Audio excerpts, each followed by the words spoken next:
As we reported earlier, Speaker of the House Nancy Pelosi is expected to make a stop in Taiwan tomorrow, although not officially confirmed. This as China threatens military action if the speaker visits the island nation. And joining us now to discuss is Tom Spoehr, director of the Heritage Foundation's Center for National Defense and retired Army Lieutenant General. Tom, welcome back. Always great to see you.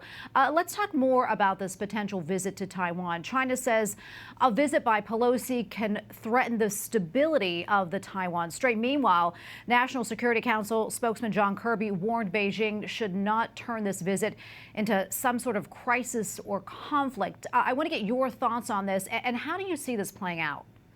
Yeah, so the speaker is right to visit Taiwan. No country has the authority or even the ability to tell the United States where our leaders should visit. And so I think Speaker Pelosi is correct in this idea. I think the Biden administration, frankly, has a bit been too worried about China's reaction. And I think we should think more about what's right for the United States and our national interests, as well as those of Taiwan.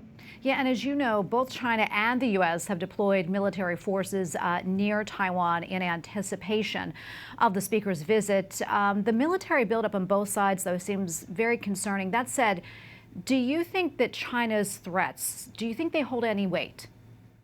I mean, China will probably do what China normally does. It will probably send aircraft to penetrate Taiwan's airspace. They may bring naval forces closer. You know, they're going to definitely show they're not pleased by this. But again, the United States can't back down in the force of threats like this. If we allow China to tell us where our leaders can go, what is next? You know, so we cannot respond to such threats. And Tom, what do you think our response should be to China's threats?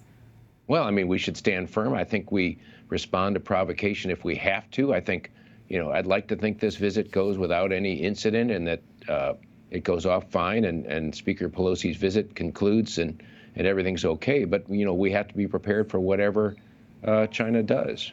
Yeah, I want to switch gears here now. Veterans they're protesting outside of the Capitol over a bill that compensates victims who had chemical and radiation exposure while serving in the military. The bill had passed the Senate, then went to the House, and is now back in the Senate again. But some Republicans who supported the measure previously no longer do. Can you talk to us more about this? Yeah, so first off, I think veterans, obviously, they deserve the thanks of the country for their deployments, for all their work. I'm a veteran. I think a country displays its values when it treats its veterans well. Having said that, I think this bill probably does need a second look. In my view, it's a bit too expansive. You know, it will declare presumptively that anybody served in Iraq and Afghanistan, and if they come to have a cancer of respiratory cancer, brain cancer, neck cancer, gastrointestinal cancer, any kind of cancer, the cause of it is presumed to be a burn pit. And then for that, at that moment, their medical care, their treatment, their financial compensation is paid for by the Veterans Affairs Association. I think we should treat our veterans well, and I think we should compensate them for injuries suffered in the service of their country. I think this bill goes a bit too far in that regard. Yeah, on a different note, something else I want to talk about. Russian President Vladimir Putin says that there are no winners in nuclear war, and he thinks that nuclear war should be avoided. But earlier this year, he put Russia's nuclear forces on high alert. What do you think this signals? And also, how much weight do you think President Putin's comments hold?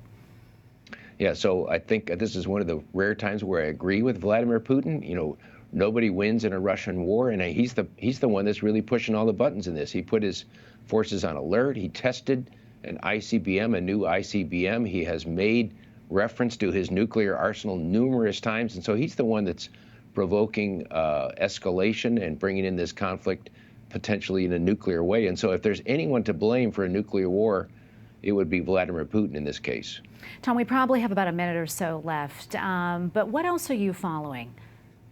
Yeah, so the Ukraine situation, I'm watching that ship loaded with the grain traversing the Black Sea, and I'm hoping it makes it out of there safely. And it's just the precedent for more grain shipments coming out of Odessa. I'd like to think that's going to happen, and that all these countries that were in danger of running out of food are probably going to find a lot of salvation if this grain flow starts again. Well, Tom, thank you so much for your analysis. Always great having you on. Thank you very much.